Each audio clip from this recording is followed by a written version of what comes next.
आप सबका अमरीन पाठशाला में स्वागत है। आपकी अपनी हिंदी टीचर आज यूजीसी नेट जेआरएफ का यूनिट 9 में जो हमारा निबंध लगा हुआ है, भारतवर्ष की उन्नति कैसे हो सकती है, इसके लेखक भारतेंदु हरिश्चंद्र है। इसको आज मैं पढ़ाने जा रही हूँ।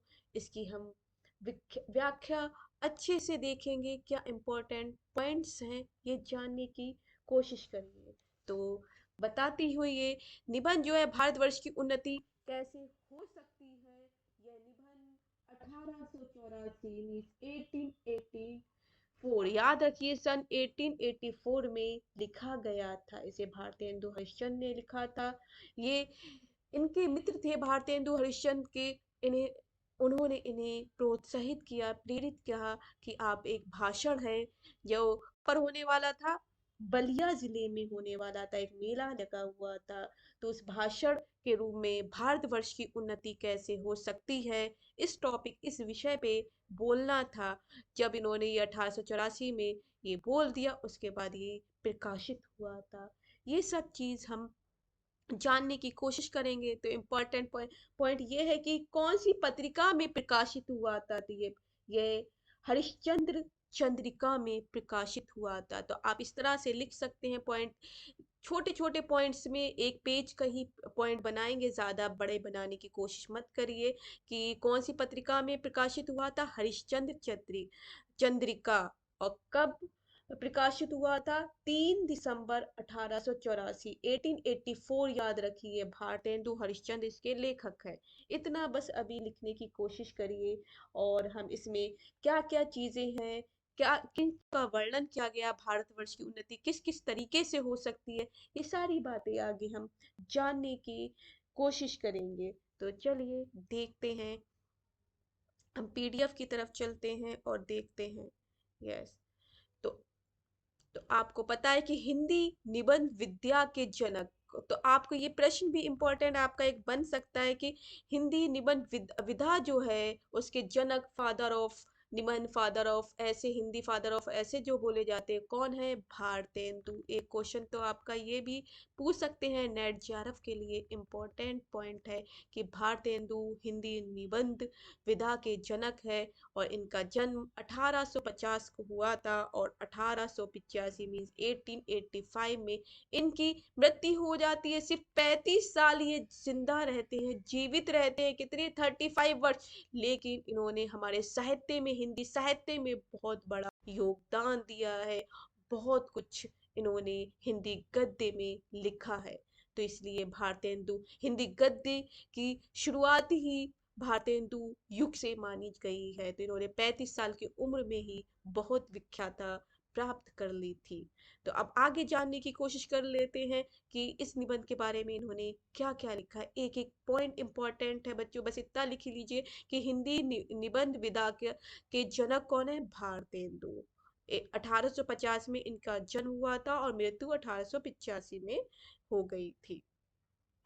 भारतवर्षोन्नति कैसे हो सकती है, इस विषय पर लिखने के लिए इनके मित्रों ने प्रेरित किया था। किन्होंने, इनके मित्रों ने। तो किसने प्रेरित किया, अब सिर्फ लिखेंगे मित्रों ने प्रेरित किया, तो मित्रों ने। तो और आगे है आपका, यह निबंध भाषण के रूप में दिसंबर सन 1880 को उत्तर प्रदेश के बलिया जनपद के ददरी के मेले में दिया गया था। पूछ सकते हैं कि बलिया कौन से जनपद में दिया गया, कौन से यूपी के कौन से जिले में दिया गया है, तो आपको पता है बलिया। बलिया, और कौन सा मेला था, ददरी का मेला। इंपॉर्टेंट है, किसका मेला, ददरी के मेले में इन्होंने भाषण के रूप में दिया था। और इस भाषण को देने के लिए इनके मित्रों, जो भारतेंदु हरिश्चंद्र है, इनके मित्रों ने इन्हें प्रेरित किया था। जब ये भाषण समाप्त हो गया तो उसके बाद इन्होंने अपने निबंध को हरिश्चंद्र चंद्रिका में इसे प्रकाशित करवाया था। ये बहुत इंपॉर्टेंट है, कौन सी पत्रिका में, हरिश्चंद्र चंद्रिका में। इंपॉर्टेंट पॉइंट है, बस ये एक दो तीन ऐसे ही पॉइंट पॉइंट में लिखते जाएंगे। अ, इसके बाद है ददरी के मेले में एक अतिथि के रूप में, एक वक्ता के रूप में इन्हें क्या किया था, बुलाया गया था, निमंत्रित किया गया था, इनवाइट किया गया था। आप देख सकते हैं। अब इसकी निबंध की जो विशेषताएं हैं वो जान लेते हैं कि निबंध की विशेषताएं क्या होती है। पहली विशेषता क्या है इसकी, हिंदुस्तान के प्राचीन गौरव को पुनर्जीवित करने का प्रयास किया गया था इस भाषण के माध्यम से, इस निबंध के माध्यम से। तो इस हमारी प्राचीन गौरव जो था, प्राचीन परंपराएं, प्राचीन क्या गौरवशाली हमारा हिंदुस्तान का क्या गौरव था, उसको जीवित कैसे कर सकते हैं दोबारा से, इसको जीवित करने का प्रयास किया गया है अपने भाषण के माध्यम से। पुरानी चीजों को भारतेंदु हरिश्चंद्र ने बताया है। और दूसरी इसकी विशेषता है कि भारतीयों को आगे बढ़ने का एक संदेश दिया है कि हाँ, भारतीय लोग किस तरह से आगे बढ़ सकते हैं, एक मैसेज के रूप में दिया है। तीसरा इसका पॉइंट है विशेषताओं के पे, कुरीतियों को खत्म करवाया है कि कुरीतियों को खत्म करने का एक संदेश दिया गया है। बाल विवाह, विधवा विवाह, इस तरह से हमारे देश में जो कुरीतियां फैली हुई थी, अशिक्षित बच्चों को, जो लड़कियां हैं उन्हें शिक्षा न देना, तो कैसी इस तरह की, किस तरह की शिक्षा दी जाए, ये सारी कुरीतियों को दूर करने का एक संदेश, एक मैसेज भारतवासियों को अपने भाषण के माध्यम से भारतेंदु हरिश्चंद्र देते हैं। चौथा है अंग्रेजी शासन को सही साबित करना, क्योंकि जब इन्होंने ये 1884 में लिख रहे हैं, 1884 में लिख रहे हैं और भाषण दे रहे हैं ददरी के मेले में, बलिया जिले में, तब अंग्रेजी राज, ब्रिटिश सरकार थी, ब्रिटिश गवर्नमेंट थी। तो उसको भी सही, उनकी जो सही नीतियां हैं, उन्होंने देश के लिए कुछ कुछ चीजें, अच्छी चीजें की हैं, उसको सही साबित करने की कोशिश की है, क्योंकि उनके बारे में भी उन्हें बोलना था, क्योंकि अंग्रेजी अफसर, अंग्रेजी लोग भी उस मेले में जगह आए हुए थे उस मेले में। तो इसलिए अंग्रेजी शासन को सही साबित करते हुए एक संदेश भी दिया था उन्होंने, क्या जो उनकी अच्छी नीतियां हैं उसे कैसे अपनाना है भारतवासियों को, इस तरह की बातें भी इन्होंने की हैं। तो ये 4 पॉइंट आपको अच्छे से पता चल गया कि हिंदुस्तान के प्राचीन गौरव को पुनर्जीवित करने का प्रयास, दूसरा भारतीयों को आगे बढ़ने का संदेश, तीसरा कुरीतियों को खत्म करने का संदेश, और चौथा अंग्रेजी शासन को सही साबित करना। ये 4 पॉइंट निकल कर आते हैं इसमें से। और इसका मुख्य सारांश है वो जान लेते हैं कि इसकी समरी क्या है, इस निबंध की जो इम्पोर्टेंट पॉइंट्स है वो लिख सकते हैं। आपकी ये पॉइंट यहीं से स्टार्ट होता है निबंध का, कि आज बड़े आनंद का दिन है कि छोटे से नगर बलिया में हम इतने मनुष्यों को एक बड़े उत्साह से एक स्थान पर देखते हैं। तो आपसे जब एनटीए के पेपर भी इसी तरह से आजकल बन रहा है, एक लाइन देके कि निबंध की शुरुआत कहाँ से होती है, या निबंध की पंक्तियों को पहले से बाद के क्रम में लगाइए, तो आपको पता होना चाहिए पहले की जो सबसे पहले शुरुआत ही हो रही है कहाँ से हो रही है, आज बड़े आनंद का दिन है कि छोटे से नगर बलिया में हम इतने मनुष्यों को एक बड़े उत्साह से एक स्थान पर देखते हैं। तो ये आपको लाइन पता होना चाहिए, यहाँ से निबंध की शुरुआत है। तो अब यहाँ पर आगे देखते हैं, इस अभागे आलसी देश में जो कुछ हो जाए वही बहुत है।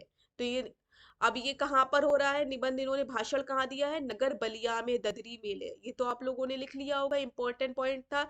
और अब ये जो देश है, भारत देश को क्या बोल रहा है, तो भारत देश इक्वल आप लिख सकते अभागा आलसी देश, अभा, तो इस तरह से आप छोटा छोटा लिखेंगे, अभागा आलसी देश बोलते हैं। बनारस ऐसे ऐसे बड़े नगरों में जब कुछ नहीं होता तो वह हम यह न कहेंगे कि बलिया में हमने जो कुछ देखा सुना वह बहुत मूल कारण जो हमने खोजा या प्रकट हो गया इस देश के भाग्य से, आजकल यहाँ भारी समाज ही एकत्र है। तो आपको पता होना चाहिए कि हम देखेंगे हर जगह बहुत सारी चीजें हो रही है, बड़े बड़े नगरों में, बनारस जैसे शहरों में भी हो रही है और इससे बड़े नगरों में भी हो रही है, लेकिन बलिया में भी, जो बलिया जिला है, वहां पर भी आज बड़े बड़े लोग आए हुए हैं और यहाँ बैठे हुए एक दूसरे के भाषण को भी सुन रहे हैं और अपनी बात को रख रहे हैं। तो इम्पोर्टेंट यहाँ पर सबसे ज्यादा जो आगे जो मैं बताने जा रही हूँ, यहाँ पर सबसे important, most important, very very important line है। इसमें क्या क्या इम्पोर्टेंट है वो मैं बताऊंगी अभी।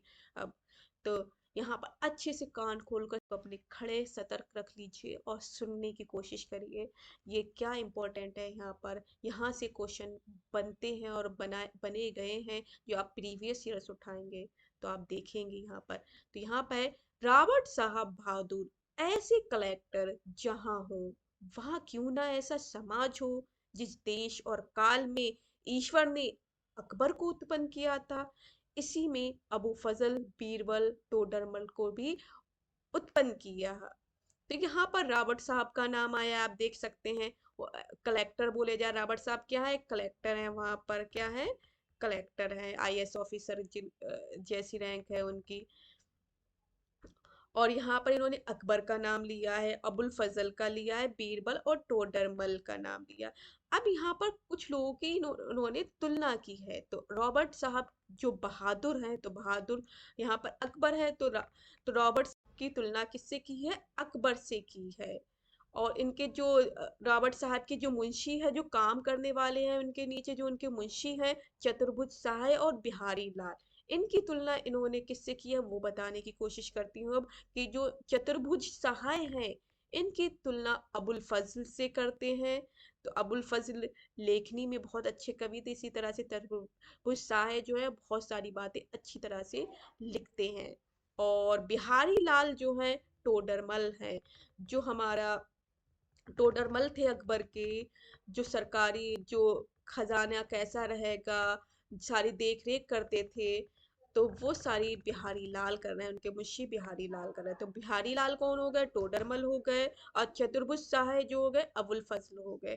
तो ये इम्पोर्टेंट है कि रॉबर्ट साहब को अकबर बता रहे हैं, चतुर्भुज सहाय को अबुल फजल, और बिहारी लाल टोडर। आप इक्वल करके लिख सकते हैं, रॉबर्ट साहब बराबर अकबर, चतुर्भुज सहाय बराबर अबुल फजल, और बिहारी लाल बराबर टोडरमल। तो इनकी तुलना आपको पता चल गई है। और अबुल फजल की आईने अकबरी, जो अकबर की जीवनी है, बहुत फेमस है, आपको एक बुक्स में पूछ सकते हैं, ये भी इम्पोर्टेंट है कि अबुल फजल की अकबर की जीवनी जो है आईनी अकबरी इन्होंने लिखी थी।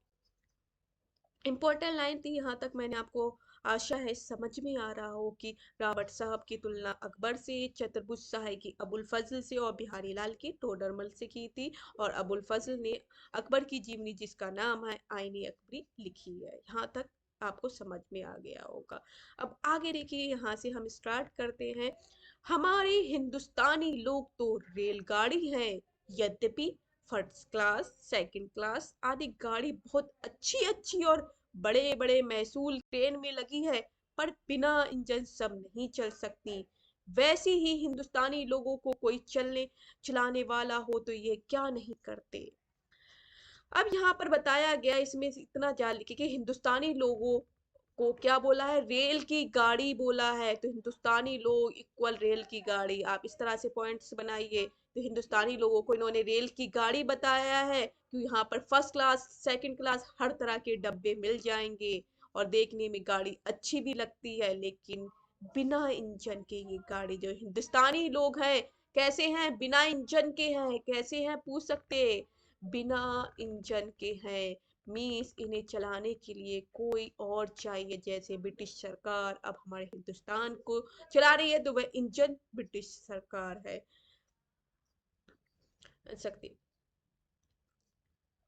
मीन्स बिना इंजन के सब नहीं चल सकती। वैसे ही यानी लोगों को कोई चलाने वाला हो तो ये क्या नहीं कर सकते, जैसे इंजन लग जाता है तो ट्रेन फटाफट दौड़ने लगती है, इसी तरह से जब इनमें किसी तरह का इंजन लग जाए, एक इंजन चलाने वाला चाहिए, ये लोग बहुत कुछ कर सकते हैं। और जैसे आगे चल के इन्होंने किया भी, हमारे देश को चलाया भी, महात्मा गांधी, नेहरू, सुभाष चंद्र बोस, इस तरह के लोग मिले और इंजन बने, और हमारे देश को अंग्रेजों से आजाद भी करा दिया आगे चलकर। तो आप समझ सकते हैं कि हमारे देश के लोगों को इंजन की जरूरत थी, और इंजन आगे चलकर मिला, और उसका परिणाम हम आज देख रहे हैं कि हम लोग आजाद है, हमारा देश आजाद है। तो ये बहुत अच्छा निबंध इन्होंने लिखा है कि बिना इंजन के ये चल नहीं सकते।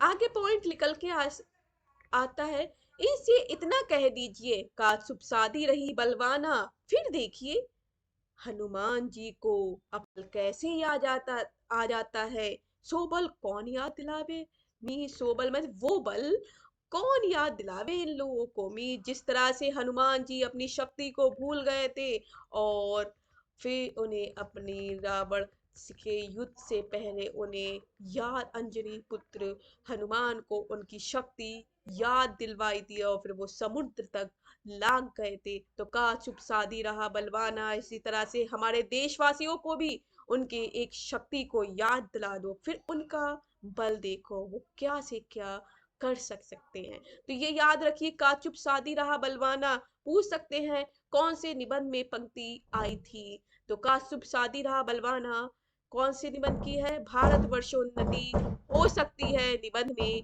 आई है।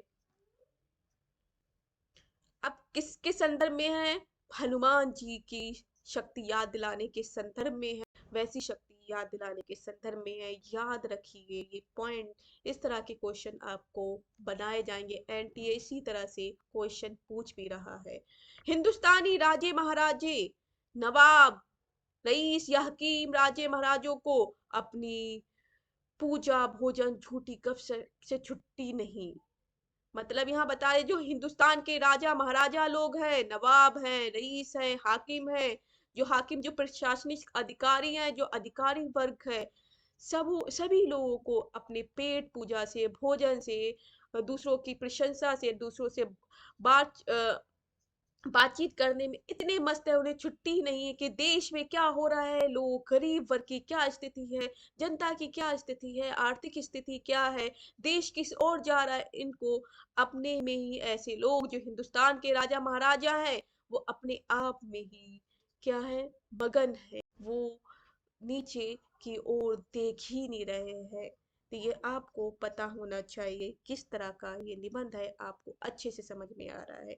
जैसे हाकिमों को का अर्थ पूछ सकते हैं, प्रशासनिक अधिकारी, हाकिम किसे बोला जा रहा है, प्रशासनिक अधिकारी को। कुछ तो सरकारी काम घेरे रहते हैं, जो प्रशासनिक अधिकारी जो है, हाकिम लोग जो है, उन्हें सरकारी काम है, सरकार की नौकरी कर रहे हैं, ब्रिटिश सरकार की भी सरकारी काम घेरे रहता है।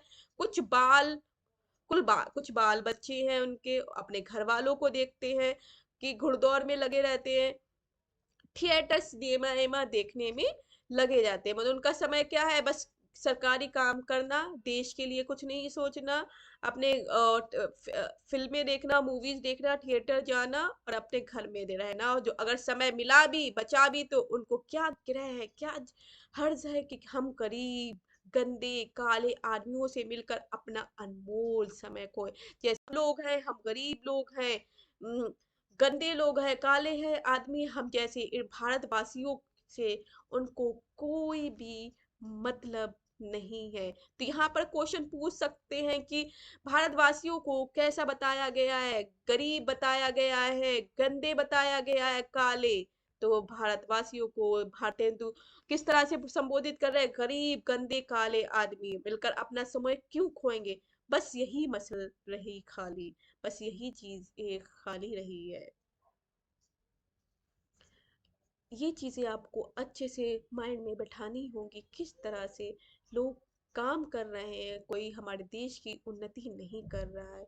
ये सारी चीजें इस निबंध में बताने की कोशिश कर रहे हैं भारतेंदु हरिश्चंद्र ने। ये बहुत अच्छी लाइन है, पूछ सकते हैं तुम्हें गैरों से कब फुर्सत, हम अपने गम में कब खाली, चलो बस हो चुका मिलना, न हम खा न तुम खाली। इंपॉर्टेंट पंक्तियां हैं बच्चों, आप देख सकते हैं कि जो भी नेट की प्रिपरेशन कर रहा है, ये तैयारी कर रहा है, तो ये पूछ सकते हैं कौन सी निबंध में, आजकल इसी तरह से क्वेश्चन बीच बीच में से बनाया जा रहा है, ये कौन सी निबंध में पंक्ति आई है। तो आपको पता है तुम्हें गैरों से कब फुर्सत मीन्स तुम्हें दूसरे लोगों से कब फुर्सत है, हम अपने गम में कब खाली मीन्स, और जो भारतवासी अपने गम में लगे हुए हैं उससे खाली नहीं है, और तुम्हें गैरों से मीन्स हम लोगों से मिलने की फुर्सत ही नहीं है, तुम अपने आप में ही व्यस्त हो। चलो बस हो चुका मिलना, कि अब हो चुका मिलना, ना तुम मिल सकते ना हम खाली है, ना तुम खाली है मीन्स तुम्हें फुर्सत ही नहीं है, अपने काम में मगन हो, हम भी खाली तुम भी खाली नहीं हो, और हम अपने गम में इतने गमगीन हैं, तो हमें गम से ही अपने दुखों से ही फुर्सत नहीं, ना हम खाली ना तुम खाली। तो ये बहुत अच्छी एक व्यंग्यात्मक यहाँ पर लाइनें पंक्तियां डाली हैं, बहुत अच्छी लाइनें हैं। तुम्हें गैरों से कब फुर्सत, हम अपने गम में कब खाली, चलो बस हो चुका मिलना, न हम खाली न तुम खाली। तो बच्चों ये ध्यान रखना है, आप लिख सकते हैं इन लाइंस को भी और याद रखने की कोशिश करिए कि कौन सी निबंध में आई है। भारतेंदु हरिश्चंद्र के निबंध में आई है, भारतवर्षोन्नति निबंध में आई है और भारतवासियों के संदर्भ में ये लाइनें कही गई हैं। अब यहाँ पर इम्पोर्टेंट है, जैसे मैं ऊपर बता चुकी है कि यहाँ पर भारतेंदु हरिश्चंद्र बोल रहे हैं, मुझको मेरे मित्रों ने कहा था तुम इस विषय पर आज कुछ कहोगे, कहो कि हिंदुस्तान की कैसे उन्नति हो सकती है। तो आपको ऊपर ही मैंने वैसे ऑलरेडी बताया है, मित्रों ने बोला था कि इस विषय पे बोलने के लिए। आगे लाइन देखिए, अंग्रेजों के राज्य में सब प्रकार का सामान पाकर, अवसर पाकर भी हम लोग जो इस समय उन्नति न करे तो हमारे केवल अभागे और परमेश्वर का कोप ही है। अंग्रेजों को यहाँ क्या बता रहा है कि राजभक्ति, क्योंकि अंग्रेजों का समय चल रहा है जिसमें भी रहते हैं तो हम राजभक्ति कर रहे हैं। अंग्रेजों को राजभक्त बताया है, कैसा अंग्रेजों की राजभक्ति के राज्य में, राजभक्त के राज्य में, राजभक्ति के राज्य में अंग्रेजों को संबोधित। इंपॉर्टेंट पॉइंट है, अंग्रेज क्या है, राजभक्ति है कि अंग्रेजों का जैसी राजभक्ति का राज्य है, यहाँ पर भी हमें बहुत समान अवसर मिल रहे हैं, लेकर कुछ लोग, हम लोग उन अवसरों पर का भी सही फायदा नहीं उठा पा रहे हैं, उन्नति नहीं कर पा रहे। उन अवसरों को लेकर हम उन्नति कर सकते हैं, अपने देश को आजाद कर सकते हैं, देश को आगे बढ़ा सकते हैं। और तो इसका दोष आप परमेश्वर भगवान को मत दीजिए, ये सिर्फ आपका ही दोष है, आपका ही अभाग्य है, परमेश्वर का कोई भी कोप नहीं है। तो आप इस तरह से देख सकते हैं। अब आगे बहुत अच्छी चीजें बताई गई हैं, आप यहाँ पर देखिए, यहाँ पर क्या बताया गया है आप वो देखिए। बहुत इंपॉर्टेंट चीज यहाँ पर है, इसकी कोशिश करिए। तो क्या है कि जो हमारा विदेश है वहां, जैसे इंग्लैंड में किसान किस तरह से करते हैं और क्या रहते हैं, किसान हो गए, गाड़ीवान हो गए, मजदूर, कोजवान आदि क्या है, आदि नहीं है, वहां पर भी है ये लोग हैं, वो कैसे रहते हैं और हमारे देश के कैसे रहते हैं, इनसे तुलना की गई है। इसको सोचने समझने की कोशिश करिए। यहाँ पर कैसे तुलना की गई, क्या इंग्लैंड में किसान, खेत वाले, गाड़ीवान, मजदूर, कोचवान आदि नहीं है। कोचवान मतलब ड्राइवर, गाड़ीवान हो गए जिनकी गाड़ी हो, मजदूर है, कोचवान मतलब ड्राइवर, जो ड्राइवर लोग है, किसान और मीन्स किसान, किसान जो हो गए खेत वाले, ये सारे चीज लोग नहीं है। किसी देश में भी सभी पेट भरे हुए नहीं है, सभी के पेट भरे हुए नहीं होते हैं, वहां पर भी गरीब लोग होते हैं, अमीर गरीब हर जगह लोग होते हैं, लेकिन वो कुछ ना कुछ अपने लिए सोचते हैं और वो अपनी जरूरतें पूरी कर लेते हैं। तो भी किसी देश में भी सभी पेट भरे हुए नहीं होते, किंतु वे लोग जहाँ खेत जोतते हैं, बोते हैं, वहीं उसके साथ ही यह भी सोचते हैं, देखो किसान लोग मतलब सोचते कि हम तरक्की कैसे करें, लेकिन भारत देश के लोग ऐसे नहीं सोचते कि कौन सी नई कल मतलब मशीन लगाएं, मसाला बनाएं, मतलब कल लगाएं, मसाला बनावे, जिससे इस खेत में आगे से दूना अनाज उपजे, मीन्स ज्यादा से ज्यादा अनाज उपजे और ये हमें हमेशा अनाज देती रही। तो ये सारी चीजें इंग्लैंड जैसे देश के लोग सोचते हैं और हमारे देश में नहीं सोचते। बस अगर वो ज्यादा यूज भी करेंगे तो खाद वगैरह का यूज करते हैं और वो ज्यादा ऐसे फर्टिलाइजर यूज कर डालते हैं जिससे फसल अगली साल की नष्ट भी हो जाती है। तो इन चीजों का भी ध्यान नहीं रखते, उन्हें इतनी टेक्निक्स का पता है, कब कैसा फर्टिलाइजर जो होता है, खाद वगैरह होता है, किस समय पे कौन सी सही रहेगी, कितनी देनी चाहिए, वो एक बार में देकर वो एक साल की तो फसल उगा लेते हैं, लेकिन उनके बाद में आगे चलकर जो खेत वगैरह जो है वो बंजर हो जाते हैं। तो इन चीजों का उन लोगों को पता नहीं रहता। तो ऐसी ये चीजें जो इंग्लैंड के जैसे देश है वहां के लोगों को पता है, कब कैसी कितनी मात्रा में क्या क्या चीजें लगाना चाहिए, कौन सी मशीन सही है, ये सारी सोच वो अपर लेवल की करते हैं। ये सारी चीजें यहाँ बताने की कोशिश करें। विलायत गाड़ी के कोचवान, जो कोचवान है, ड्राइवर हैं, भी अखबार पढ़ते हैं। यहाँ का तो अखबार कौन पढ़ेगा, जो पढ़ा लिखा वर्ग है वो पढ़ेगा, लेकिन वहां के ड्राइवर लोग भी अखबार, एक न्यूज़पेपर पढ़ते हैं। जब मालिक उतर कर किसी दोस्त के यहाँ गया, उसी समय कोचवान ने गद्दी के नीचे अखबार निकाला। कोचवान क्या पढ़ता है, ड्राइवर बराबर न्यूज़पेपर पढ़ता है, ड्राइवर लिख सकते हैं, अखबार पढ़ता है कोचवान।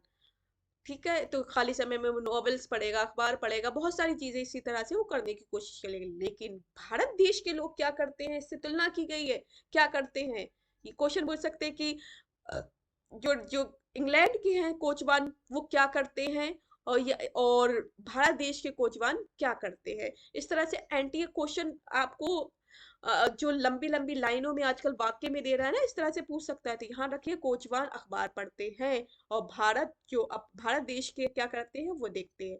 उसी समय कोचवान गद्दी से नीचे अखबार निकाला, यहाँ उतरी उतनी देर में, यहाँ बता रहा है, यहाँ का मतलब है भारत देश में उतनी देर में कोचवान जो होगा, गाड़ीवान ड्राइवर जो होगा, हुक्का पिएगा। आपको पता है, हुक्का पिएगा, बीड़ी पिएगा, सिगरेट पिएगा, और जल्दी से क्या करेगा, गुटखा खाना होगा, बिल्कुल गुटखा एकदम, ये सारी खाएगा, पान खाएगा, ये सारी चीजें करने लगेगा। और ज्यादा लगेगा, ओ गपशप, किसी को कोई मिल गया तो गप करेगा, वो भी इतनी बकवास वाली गप करेगा उसे पता ही नहीं होगा। तो मीन्स वो देश को आगे बढ़ाने वाली गप तो कर नहीं सकता।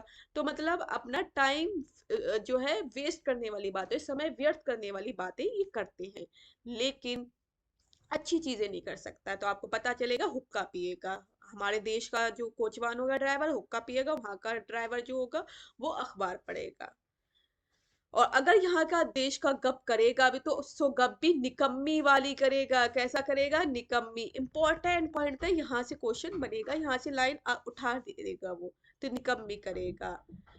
वहां के लोग गप ही में देश के प्रबंध छाड़ते हैं कि प्रबंध कैसा होना चाहिए। जो कहाँ के लोग, वहां के मतलब इंग्लैंड के लोग गप ही में, जो गप मतलब बातचीत करेंगे, गपशप करेंगे, उसके प्रबंध छाटेंगे, किस तरह का प्रबंध होना चाहिए, सिद्धांत कौन कौन से होने चाहिए, रूल रेगुलेशन क्या होना चाहिए, गवर्नमेंट किस तरह की होनी चाहिए, इस तरह से वो वर्क करते हैं, वहां के बात करते हैं। अपन जैसे बड़े लोग, पढ़े लिखे लोग, समाज करता है हमारे देश में वैसी बातें वहां के ड्राइवर करते हैं।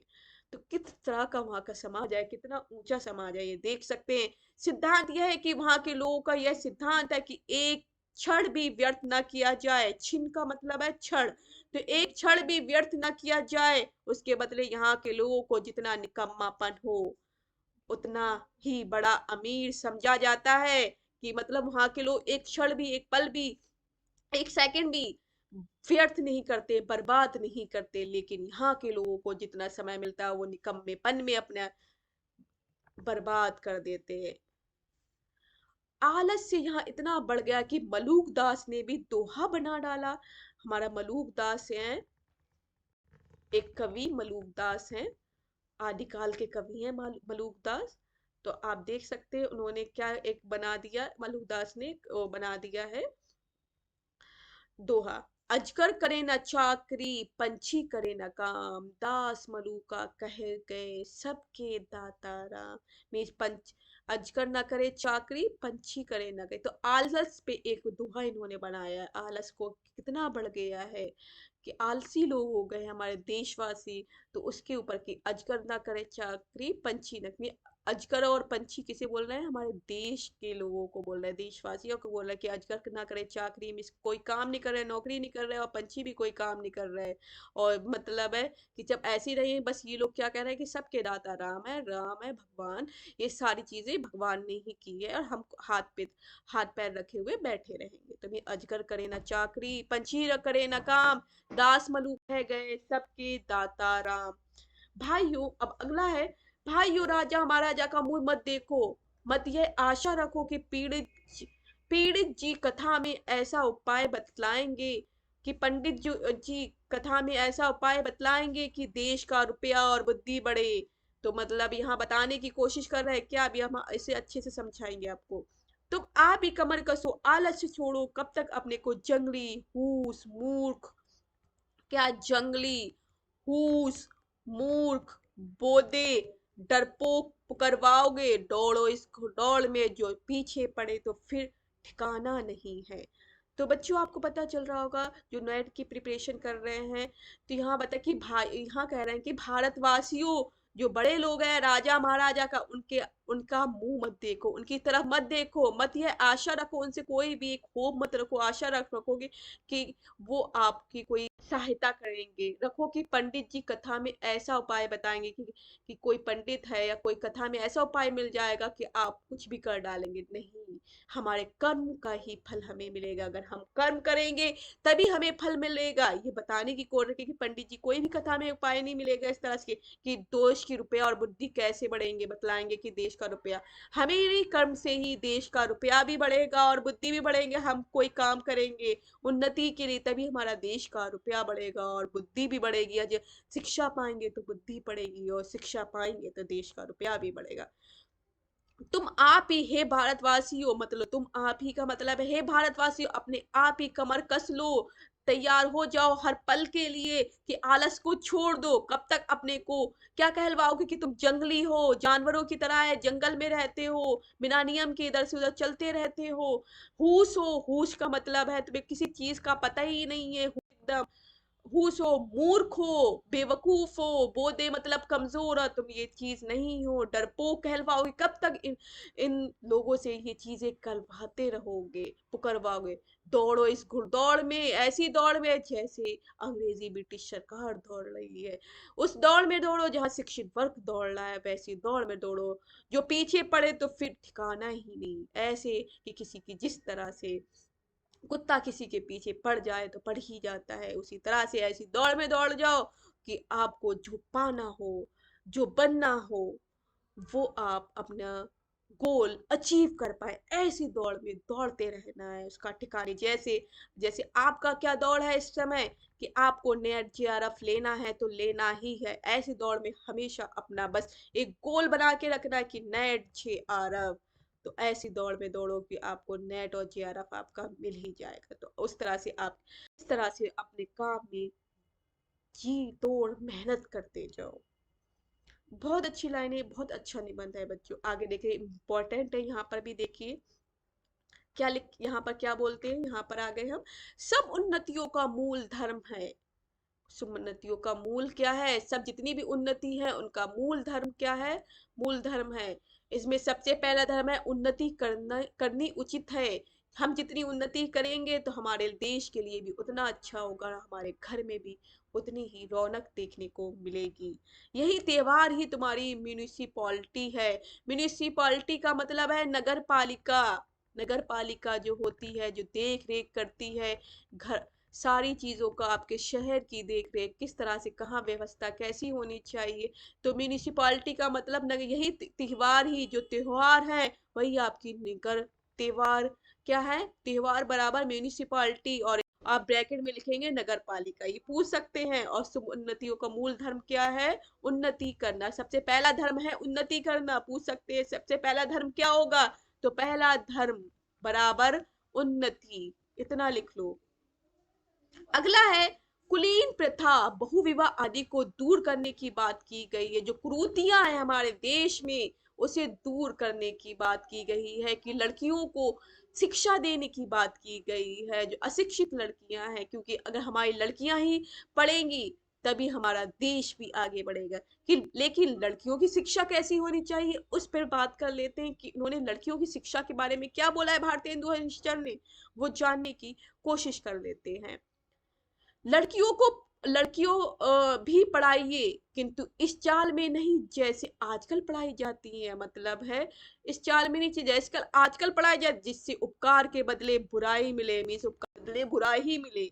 ऐसी चाल से उनको शिक्षा दीजिए कि अपना देश और कुल धर्म सीखे। कैसी चाल से, ऐसी चाल से शिक्षा देनी चाहिए उन्हें कि अपने देश और कुल धर्म को सीखे, पति की भक्ति करे और लड़कों को सहज में शिक्षा दे। तो आपसे पूछ सकते हैं लड़कियों की कैसी शिक्षा देने की बात की है, देश और कुल धर्म सीखे, पति की भक्ति, लड़कों को सहज में शिक्षा। ये इंपॉर्टेंट पॉइंट है बच्चों कि लड़कियों को किस तरह की शिक्षा की बात की गई है अपने निबंध में। देश और कुल धर्म सीखे, देश कैसा है, कुल धर्म, कुल क्या है उनका, धर्म क्या है, ये तीन, देश और कुल, देश कुल और धर्म सीखे, पति की भक्ति, और लड़कों को जो उनके बच्चे हों, लड़के हों, बच्चे हों, उन्हें सहज में शिक्षा भी दे पाए। तो ये ऐसी शिक्षा दे। तो इनकी एक बाला बोधनी नारी शिक्षा से संबंधित पत्रिका भारत, पूछ सकते हैं, इंपॉर्टेंट है कि बाला बोधनी भारतेंदु हरिश्चंद्र की नारी शिक्षा से संबंधित पत्रिका है, लिख लीजिए अपने तरफ जिससे आपको याद रहे। अगला है, आप देख सकते हैं, पॉइंट है, हिंदू जैन मुसलमान सब आपस में मिलिए, जाति में कोई चाहे ऊंचा हो चाहे नीचा हो सबका आदर कीजिए। यहाँ पर आपस में मिलने की बात की है, सबका आदर करिए चाहे जाति में कैसा भी हो, और सब आपस में एकता से रहिए, किसी को छोटा ना समझिए, जो जिस योग्य है उसे वैसा मानिए, छोटी जाति के लोगों का तिरस्कार करने से उनका जी मत तोड़िए। जी मतलब हृदय, दिल, मतलब छोटी जाति के लोग हैं अगर, उनका तिरस्कार अपमान मत करिए, उनका दिल मत तोड़िए। इन सब बातों की बात वो कर रहा है, देखो कितनी अच्छी बात, एक संदेश देने की कोशिश कर रहे हैं यहाँ।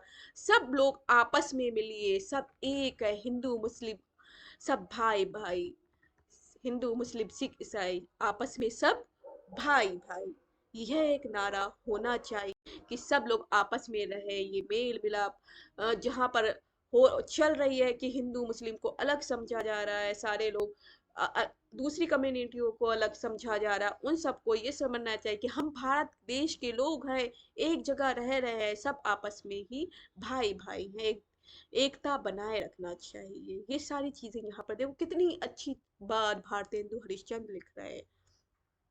अब यहाँ है अगला, जो हिंदुस्तान में रहे चाहे किसी भी जाति का हो, किसी भी रंग का क्यों ना हो, वह सब हिंदू संस्कृति, मीन्स हिंदुस्तान की संस्कृति का है, हिंदुस्तान की संस्कृति है कि सब कोई से भी एकता बनाए रखना उस संस्कृति का है।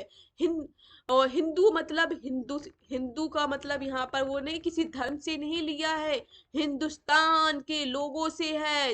हिंदू मुस्लिम सिर्फ इकाई सारे ही इस शब्द में आ गए कि सहायता करो, बंगाली पंजाबी मद्रासी वैदिक जैन ब्राह्मणों मानु सभी एक एक का हाथ एक में पकड़ो, सब एकता बनाए रखो, पता ही नहीं चले किसका कौन सा हाथ है, आपस में ऐसे भाईचारे के साथ रहो। ये सारा संदेश भारतेंदु हरिश्चंद्र अपने नाटक में देने की कोशिश कर रहे हैं।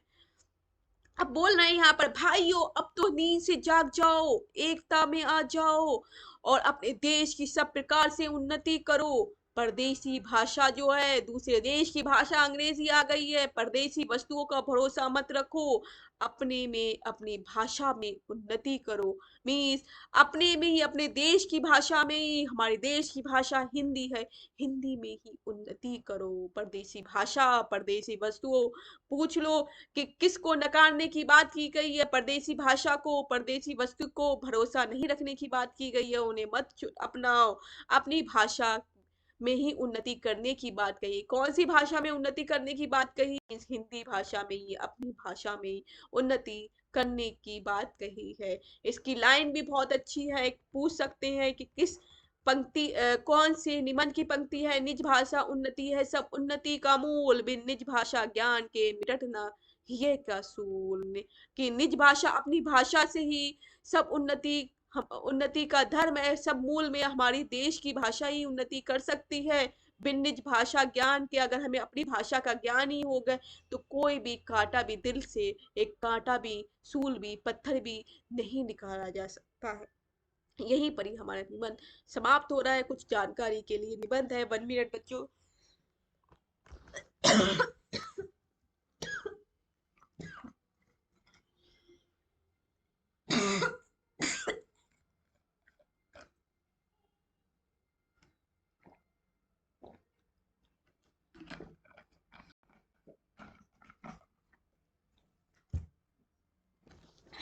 सॉरी बच्चों।